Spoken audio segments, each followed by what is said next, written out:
All right, good afternoon and welcome everyone to this week's Business in 2021 webinar presentation. My name is Kathy Purdy and I'm a marketing manager here at Bond. Just two quick housekeeping items before we get started. Please enter your questions using the Q&A box located at the bottom of your screen, and we will do our best to address those as time permits throughout the program.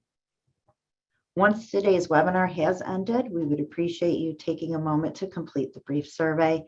Your comments and suggestions are important to our panelists and provide us with topics for future presentations. It is now my pleasure to introduce today's moderator, Adam Mastrolio.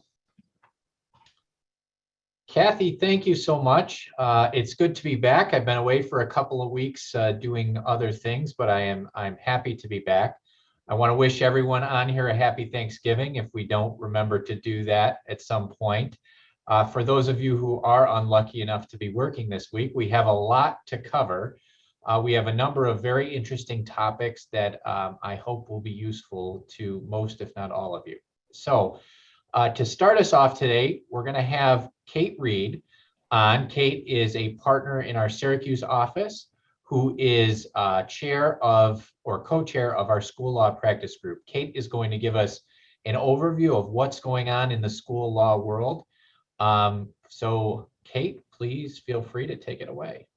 Great, thanks, Adam. So we've had some updates since it's been a while since I last reported to this group. So I figured I would cover some of the points of note that are shaking the school board world, the small world, but it's an interesting world, certainly. So today specifically, I'm going to focus on some of the issues that may be coming up for you and your communities at school board meetings, with school board governance, open meetings law, etc. So next slide, please. So one of the recent updates that may have been touched on previously that is certainly shaking the school board world is that the open meetings law was recently amended to provide that if documents are going to be acted on or considered by a school board, they need to be available now to the extent practicable at least 24 hours prior to the meeting at which the document will be discussed. So this is applicable, a rule that's applicable to all municipal entities that are subject to the open meetings law. School boards in particular are struggling to come into compliance with this rule because often there are last minute items that come up in school board governance, whether it's resolution of a collective bargaining agreement and settlement of a contract, a settlement with a particular administrator or teacher, 3028 charges, etc. There's often last minute things that need to be addressed by school boards. So what our legislature has now said is that where reasonably practicable, thankfully that proviso is still in there, documents need to be considered and posted prior to the meeting at least 24 hours. So what this means is that if you are a member of a school community that has a streaming website that is updatable, you should be able to go on your school board's website at least 24 hours prior to the meeting and receive copies of any PowerPoint presentations, contracts, agenda items, resolutions, etc., that will be either voted on or simply discussed during the meeting. This rule would not apply to documents that are not subject to the Freedom of Information law. So documents that are otherwise confidential as a matter of law would not need to be disclosed. The most typical place where that would come up is if a document is only going to be discussed in executive session, for instance.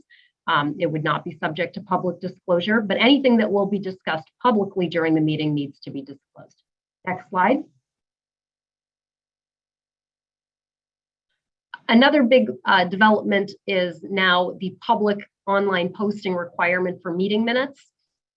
So last week, the public officers law was again amended to provide that public bodies, which would include school boards, are required to post minutes of their meetings online within 2 weeks of a regularly scheduled meeting and within 1 week of an executive session. And the law goes on to specify what types of minutes are actually acceptable, which would include unabridged video and audio recordings, as well as unabridged transcripts. Next slide, please. Now, the big proviso here is that minutes, even though the new law does specifically reference executive session minutes, in fact, executive session minutes do not need to be taken, with the exception of one very notable exception, which is when a Board of Education convenes an executive session to determine whether a teacher shall be placed on administrative leave pending 3020A, and whether probable cause exists for the teacher to have 3020A disciplinary charges proffered against them. So generally speaking, minutes actually should not be taken during executive session because actions are prohibited during executive sessions. And where action is prohibited, there's actually not any legal requirement of minutes. So even though the new law does reference minutes, and it did cause a little bit of a heart attack for a second for a lot of our school boards, upon further reflection, it's pretty clear that there continues to be no requirement of minutes during executive session with the exception of the 3020A disciplinary context. So a change that appears to be a big change that actually is not so much of a change when you look at it more closely. Next slide. There's been some recent school election developments as well. And these will be applicable to those of you who live in communities that are considering, for instance, capital project referendums. These new rules that I'm going to cover for the next two slides are actually only in effect through the end of this year. So repealed on January 1st is a rule that actually amended our state education law to provide that for purposes of requesting an absentee ballot, if a voter is unable to appear in person because they have a fear of contracting a communicable disease, could be COVID, could be something else, they are able to obtain an absentee ballot. Previously, the rule was that you had to actually not be physically present within the election district in order to get a ballot. So the legislature amended the education law for purposes of the last school board meeting, election rather, and for all special meetings that occur for the balance of 2021. But this law is actually repealed on January 2022. So my note here is stay tuned. I'll have to come back and tell everybody what's happening for elections May 2022. It's a little bit early for me to say this, but remember that the third Tuesday of every May is the statewide school election date. So we will have an election in May for all school boards across the state. And again, stay tuned for what the impact of the absentee voter rules may be. Next slide. Similarly, and again, this one is likewise repealed on December 31st. During this past year, there was a reduction in the number of signatures required in order to actually get on the ballot to run for school board. I often joke that I'm not sure why anyone would run for school board. It's a rather thankless job. It's unpaid, except in the Big Five where you do get paid. But for those of you who have a desire to run for public office, the current rule, which is repealed December 31st, is that you only require a smaller number of signatures to actually get on the ballot. Again, it's repealed December 31st, so stay tuned. I'll have to report back on what's going to happen for the upcoming election in 2022. Next slide. And then finally, I wanted to speak briefly about kind of an issue that's definitely of concern, I think, in school boards all around the state, which is the issues that arise with public comment during board meetings. If you live in a school community and you attend school board meetings, or if you're just paying attention to the news, you're probably aware that people are attending school board meetings and expressing all manners of views during school board meetings, from people who are very strongly opposed to masks, people who are strongly opposed to vaccine, people who are strongly in favor of masks, very in favor of vaccines, and everything in between. And questions have arisen regarding the ability of boards to limit comment during public comment.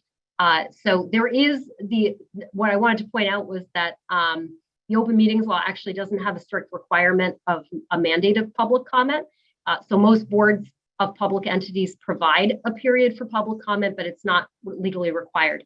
And the corollary of that rule is that boards are also able to adopt rules, restrictions, and guidelines and policies regarding how public comment may be maintained. Next slide, please. So most districts, if they didn't have one prior to this most recent issue, have started developing policies around conduct during public comment at board meetings. They've established rules for time limits for participation, the types of topics to be discussed. For instance, most boards have some degree of rules around you can't get up and talk about students or talk about specific personnel that you may have a problem with during a school board meeting. Protocols for public comment. So for instance, you have to sign up in advance, you have to provide your address, etc. Some boards have adopted residency requirements. You have to be a resident of the district. You can't show up and complain in somebody else's district. The legality of that, there's a dispute between various agencies regarding whether that's enforceable, but certainly something that lots of boards are doing. And just one more point before I turn it on to the next speaker, next slide. So we had a recent decision from the Commissioner of Education that was also a great reminder for school boards, and it's applicable to many folks, even if you're not on a school board. And I think a good takeaway point is that the Commissioner of Education recently held that if a Board of Education is in executive session talking about something that is not appropriately in executive session, so in other words, a topic that you should be discussing in public, that there's no grounds for removing that board member from office if they go and talk about the contents of the executive session in public.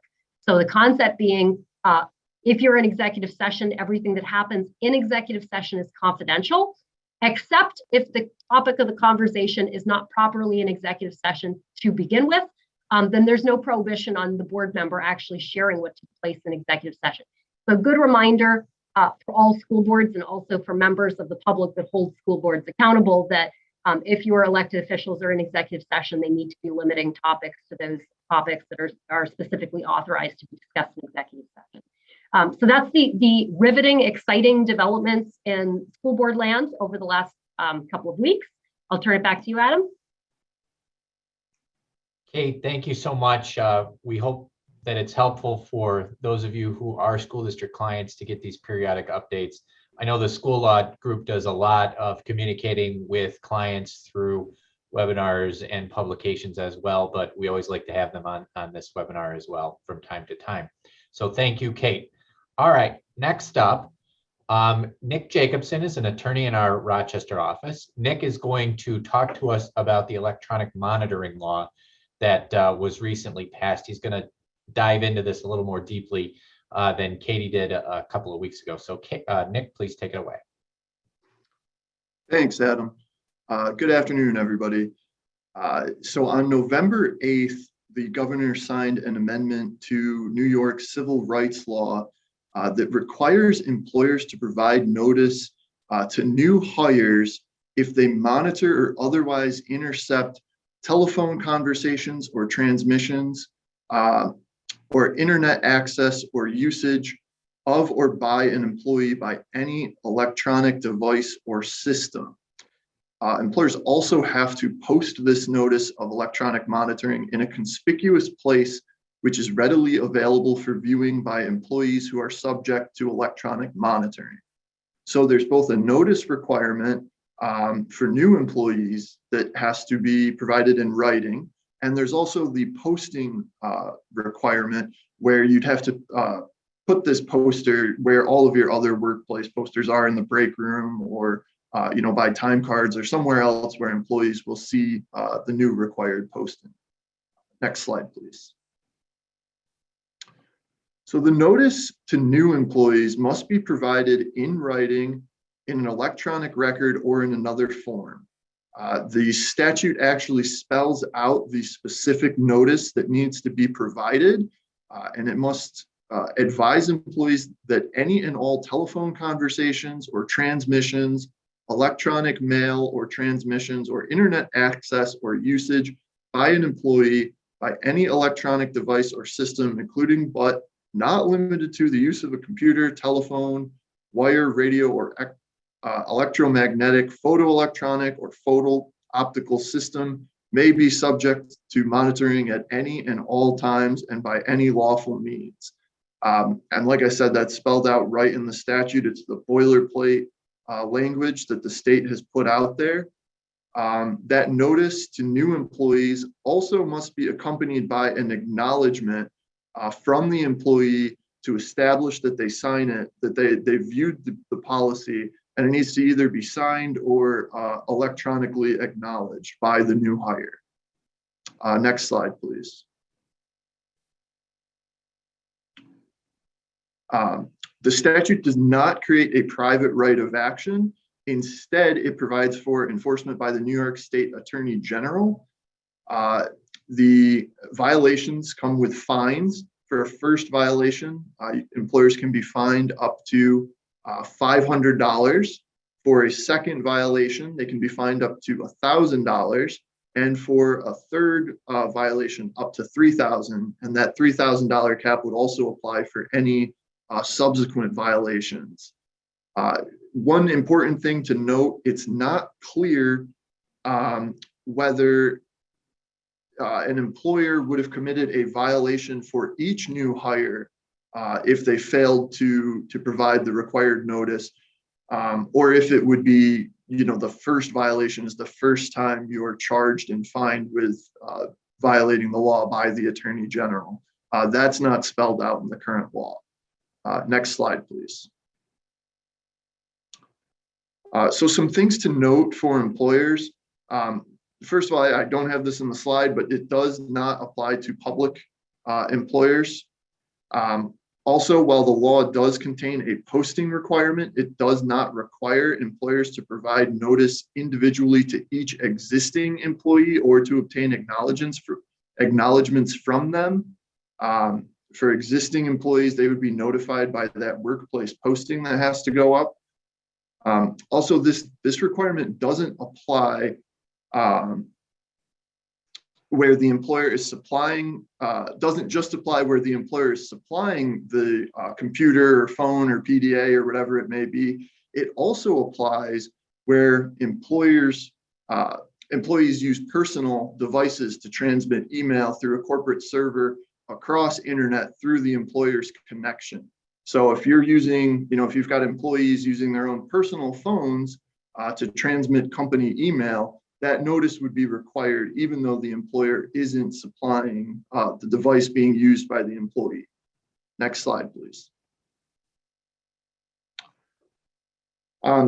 The new law also does not appear to cover electronic monitoring by video surveillance or location tracking, which could be very significant for employers with commercial fleets of vehicles that have location tracking on them. It also does not require employers to provide notice of processes that manage the type or volume of email, telephone, or internet usage, or processes that are performed solely for the purposes of computer maintenance or protection. So things like antivirus programs would not constitute electronic monitoring under this law.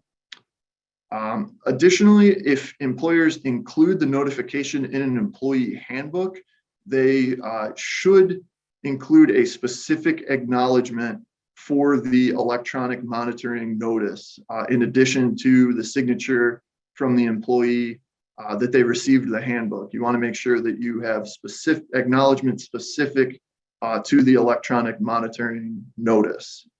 Next slide, please. So just a couple thoughts to finish up here on this for employers. One thing to keep in mind is, should employers provide notice to existing employees? As we mentioned earlier, the law does not require individual notice to existing employees beyond the posting requirement, but it may be that an employer wants to provide the same notice to all employees just so they're appearing transparent. Another thing to consider is whether employers should provide more specific notice regarding what electronic monitoring they actually engage in. While the law has that boilerplate notice that has to be delivered, employers might want to provide a little more clarity on what monitoring they're actually engaging in. Just to put employees on notice as to what's actually being monitored, and perhaps make them feel a little better that not everything that they do is being monitored if that's not the case. And next slide, please. I believe that's everything. All right, with that, I will pass it over to Pete to give you an update on the EEOC COVID guidance. Before we jump to Pete, I just wanted to comment on a couple of things. First of all, on that last slide, what Nick was talking about, what should employers provide, what notice should employers provide to their employees? The statute tells you what you should do, what the exact language that you need to include.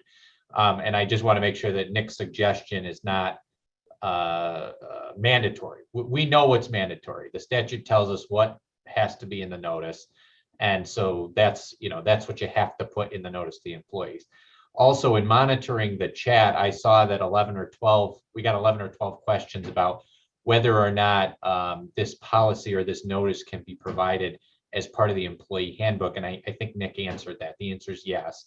Just make sure that you include a separate acknowledgement relating to this electronic monitoring. So thank you, Nick. Really appreciate it. And we're going to move to Pete. I want to introduce the topic a little bit before Pete gets into this. From time to time, the EEOC likes to give us some updated guidance relating to COVID. They don't publish the updated guidance with any fanfare. So when we see something, we want to make sure we tell you about it. And Pete, with his diligence, recognized these changes yesterday and wanted to bring them to your attention. So Pete, thanks so much. Take it away. Thanks, Adam. So that's a good segue to this first slide. The EEOC has put out some COVID-19, what they call technical assistance. And it's actually been updated, at least according to the EEOC. I didn't check this independently, but 20 times during the pandemic. That seems about right to me, actually. I'm not questioning it by any stretch. It used to have a handful of sections in there. Now there were 13 separate sections, plus an introduction. And each section includes a series of questions and answers, and occasionally case cites or cites to the regulations or whatever. So most recently, that guidance was updated on November 17th. And so I'm going to talk a little bit about what's in that update and the prior update, which related to religious exemptions, which I know people are still grappling with. So the section that the EEOC has most recently updated is the one on retaliation and interference. I don't think there's anything particularly earth-shattering in here. I think it's a pretty good statement of longstanding principles and a pretty good reminder to all of us of what might constitute retaliation and some things to be a little bit careful about. So I've reproduced the questions almost verbatim. I took a few of the words out to try and make them be a little less wordy, but these are questions directly from the technical assistance document itself, and I'll talk you through them just a little bit. So first of all, the most obvious question: do job applicants and employees, including former employees, have protections from retaliation for exercising their rights, their EEO rights, in conjunction with COVID-19? Of course, the answer is yes, or there wouldn't be 7 questions that follow that in the technical assistance guidance. The guidance then goes on to talk about some examples of protected activities. And again, these are things that I think we're all familiar with, but certainly are worth reminding ourselves. So the formal filing of a charge or a complaint or a lawsuit, irrespective of merit, can form the basis for a retaliation claim. Reporting a violation of the law or answering questions during the employer investigation, that's also a trigger, protected activity under Title VII or under the ADA, the anti-retaliation provisions. Thou shalt not take an adverse action against an individual who has reported an EEO violation or who has answered questions in an investigation. And really apropos to this section in the guidance is that requesting an accommodation due to disability or religion is protected activity.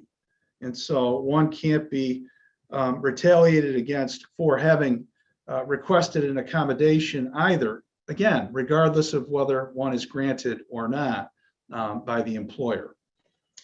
So next question is, what sort of actions could constitute retaliation? What level of action is sufficient to constitute retaliation? And the EEOC has made some very broad statements here. I think they're defensible under the existing law, but it includes things like denial of promotion, a failure to hire, formal disciplinary action such as suspension or discharge, some lower level things such as warnings or, lower evaluations, negative evaluations, transfers to less desirable work or work locations. Think about that when you're processing accommodation requests.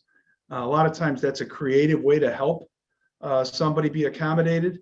But if they perceive it as a less desirable location, they might then later on say that it's retaliation. So these are just some things to keep your eye on. But the principle here, and this comes from the court cases, but the principle that retaliation could include an action that would discourage or deter a reasonable person from exercising their rights under the equal employment opportunity laws.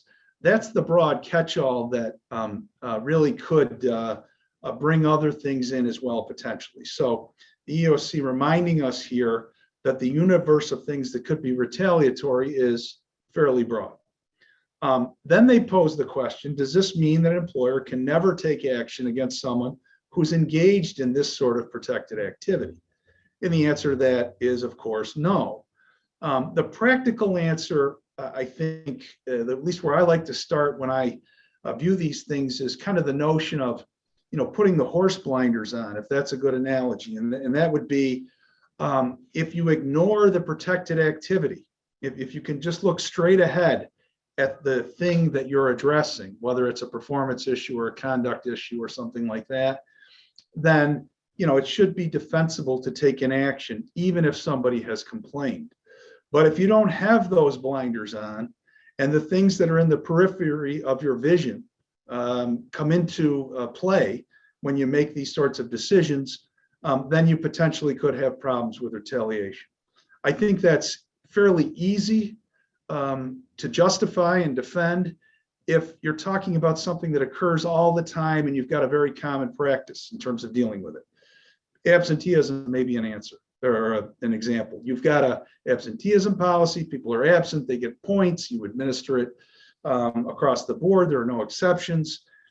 It's not retaliation to go to the next step in that particular disciplinary process with an employee who's complained, and you've got the history to support it.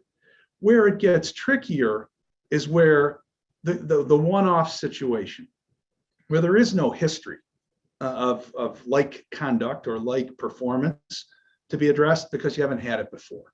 And that's where you have to exercise some judgment and be a little bit careful in terms of retaliation. And the last question in this regard in the updated technical assistance is, does the law provide any additional protections to safeguard ADA rights? And I thought this was sort of an odd question. The answer is yes, it does. But the EEOC has called it out separately. I think probably because it arises under a separate statute, the Americans with Disabilities Act, as opposed to Title VII.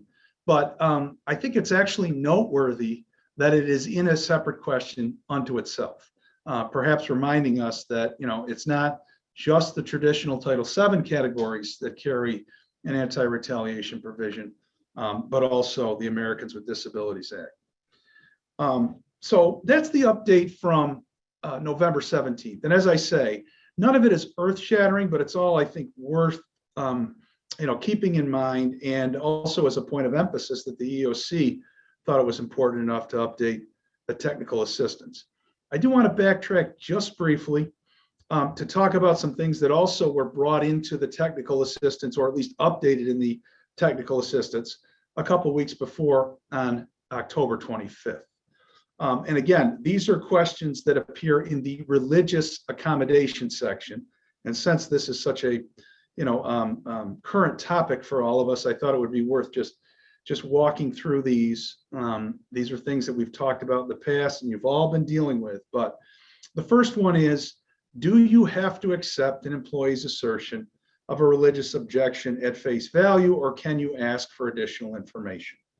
And the short answer to that is that if it's not apparent, the connection between the sincerely held religious belief and the accommodation request, you can ask for additional information.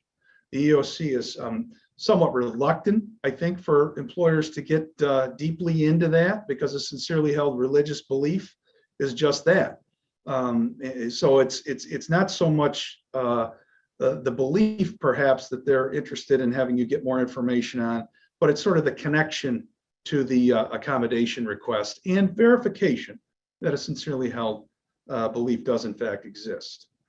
Okay, the second question that I think is noteworthy, again, we've been dealing with this for a long time, but it was updated in October, is how do you show that it would be an undue hardship to accommodate an employee's request for religious accommodation?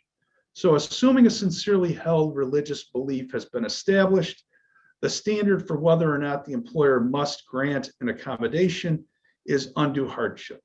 And loosely defined under federal law, that means anything more than a de minimis burden does not have to be granted.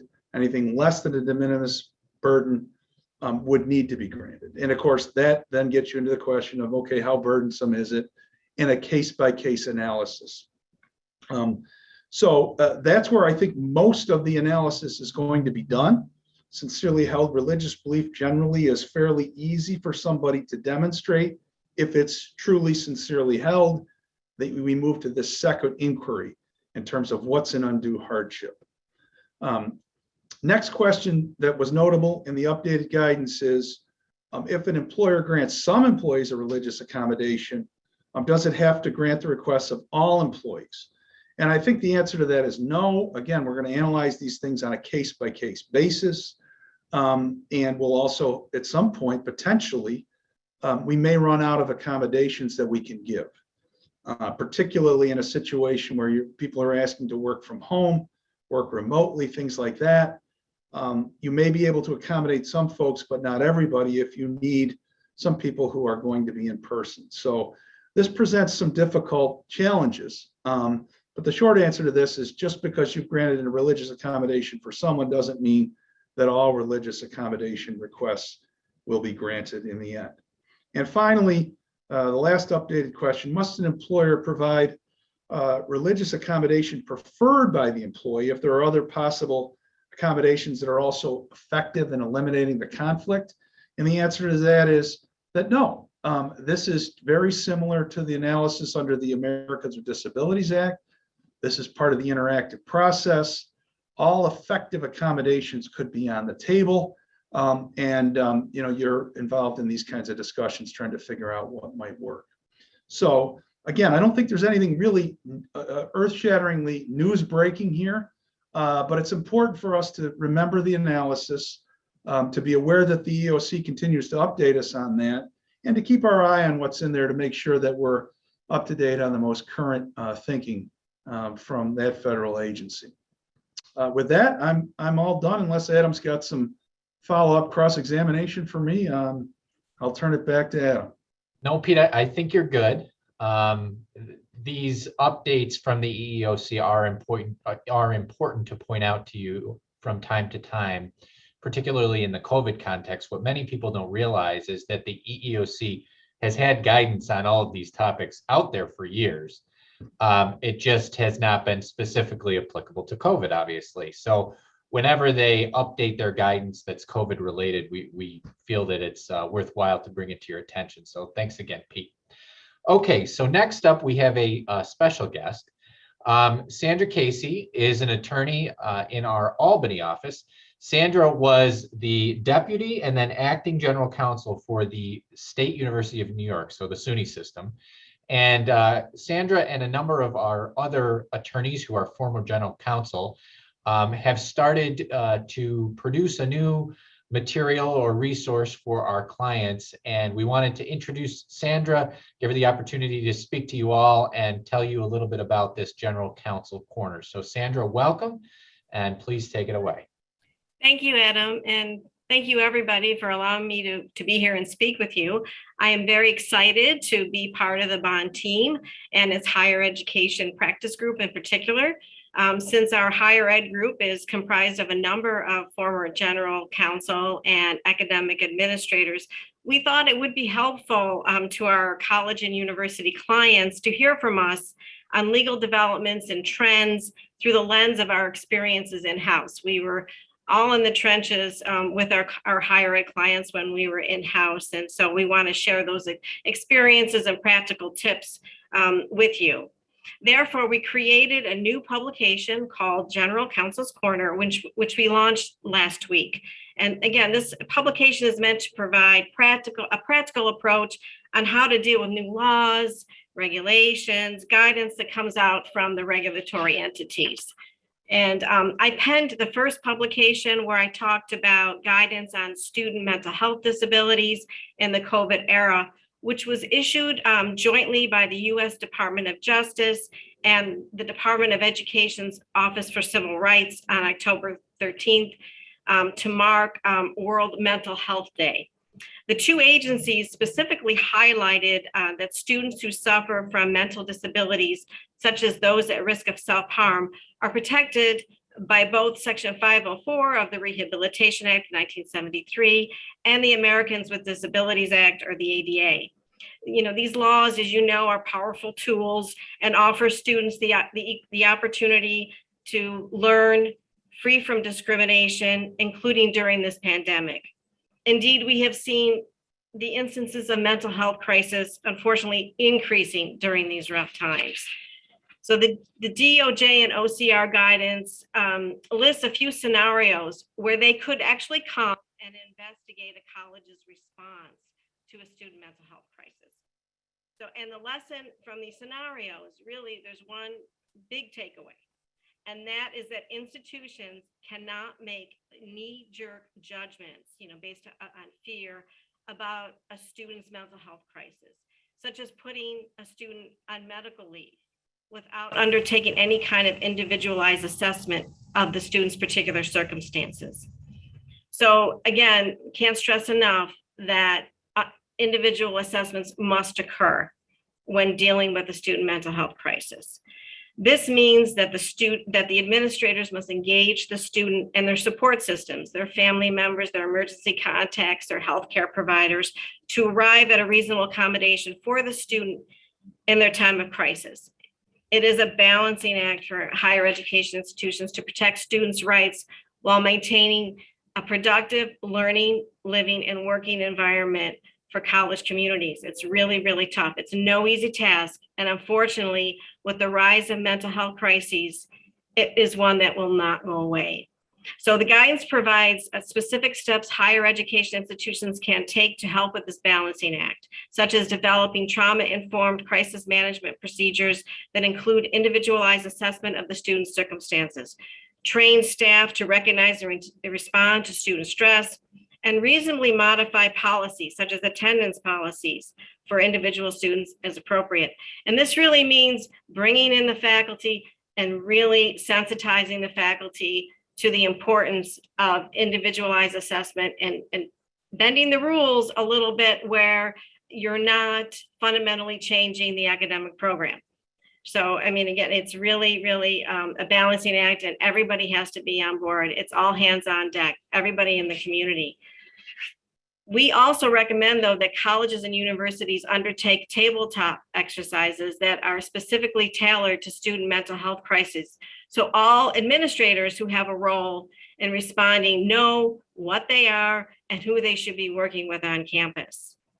So that's a really very brief, high-level summary of our first General Counsel's Corner publication, and we look forward to providing more in the next couple of weeks and into next year.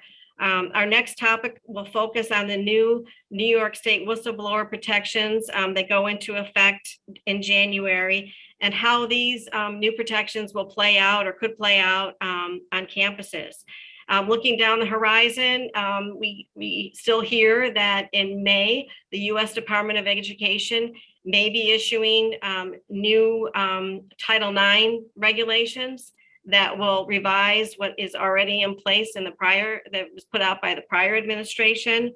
There's also some talk that the Drug-Free Schools and Communities Act, the federal law, may be tweaked a little in light of legalization of marijuana in a lot of states, such as New York. So we'll be looking out for that as well.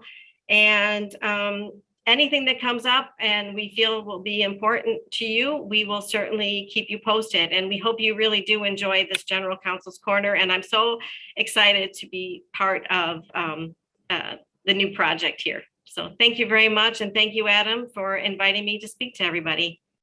Sandra, thanks so much. We'll be on the lookout for your publication. Okay, last but never least, we have Katie Anderson with what's going on in Albany and around.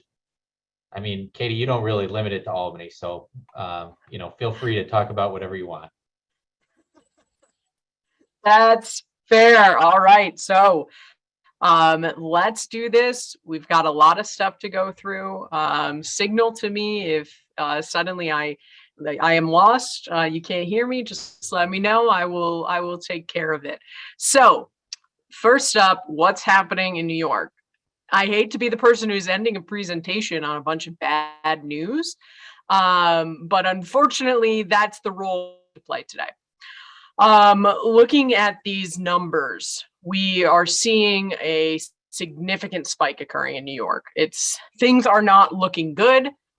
We are not going in the right direction. If you look at the next slide, we've seen this 14-day change. It's been significant. The daily average of cases in New York has increased by more than 1,000 cases over a week. So we are currently averaging over 6,000, close to 7,000 new cases a day. And it's not good. That, as we know, that is not good. That puts us almost where we were last year. But we do have good news, right? The good news is, according to the CDC, today we have hit with 12 and older people in New York State, 90% now have received one dose. That's good news. Looking at people who are fully vaccinated, all New Yorkers, 68%, 77% have received one dose. 12 and older, we're looking at 79% have been fully vaccinated. Again, we're still not able to capture a full, detailed list of what's happening with vaccines for children. Those numbers have not been published, so that's why they are not here for all of you to look at. But what is helpful are these maps. I thought that these two maps in conjunction with each other really does tell the story of where we're at. So on the left, we have the map showing hotspots that are active in New York State. That's from the New York Times. On the right, we have the state data about vaccine progress. The darker that the county is, the more vaccines there are, the more people who have been vaccinated. So just look at these counties and you see the overlap. For example, look at Tompkins County in the middle of New York State. It is not as much of a hotspot as the surrounding county. When you look at it, it has one of the highest total amount of people vaccinated in that region. So that is, there's lots of theories as to why we're seeing this surge occur. But that map, those two maps together, to me, paint the clearest picture of what's happening. Looking at where hospitals are filling up, Western New York and the Southern Tier, there's a lot of red flags that are happening there. And the reason I wanted to include this is because of what's effective in Erie County as of today. So yesterday, the county executive announced that effective today at 6 a.m., masks must be worn in public places when you're indoors in Erie County. This is every place that's open to the public. It's bars, restaurants, everywhere. All places open to the public that is indoors, people need to be wearing masks. So that is a change, and it portends what's to come. So as part of this mask mandate, there's a 4-phase plan that Erie County has prepared to enact if necessary. It will be reassessed. The mask mandate will be reassessed on December 13th or sooner if the facts and circumstances require them to reassess it. At that point, Erie County could enter phase 2, what does that mean? It's a vaccination mandate for indoor dining, bars, and entertainment venues. It is based on the New York City vaccine mandate that exists down there. Again, this has not been put into place. This is a warning signal for Erie County that this is very much on the horizon if those numbers cannot come under control. Looking at phase 3, which would come after, would be capacity restrictions, like we saw all the way up to the spring. And then phase 4, which, ultimately we are desperately trying to avoid, shutdowns. So what is happening in Erie County will really be something to watch. And it will, impact the rest of this state. Erie County has also changed how it is doing its quarantines. And so this change in how Erie County is doing quarantines is based on recent CDC guidance that was released. In response to that guidance, New York State gave local health departments the authority to follow the new CDC guidance if they want to, but it's not necessary to. I did a search this morning, an extensive search. The only county I could find that is following this new quarantine guidance is Erie County. That does not mean, though, that other counties just haven't put it out in there to the public. So know that your employees may be getting different information from contact tracers when they are contacted by them in case of an exposure. So what is the new rule? Unvaccinated people who are exposed to COVID in Erie County may test out of the quarantine if they remain asymptomatic and if they receive a negative COVID-19 test at least 5 days after their last exposure. They can be released from the quarantine on the 8th day. The 8th day is when they would be done. They could leave it.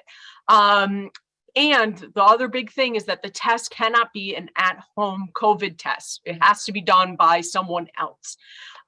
So those are the biggest changes in Erie County. Again, we may see this come to place in other places.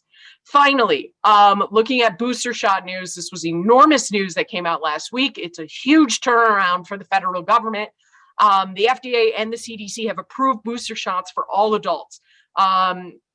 What does that mean? Any adult who received a Pfizer or Moderna shot at least 6 months ago can go get a booster in New York or in any place in the US. And then for Johnson & Johnson, again, that remains at 2 months. You can go receive a booster.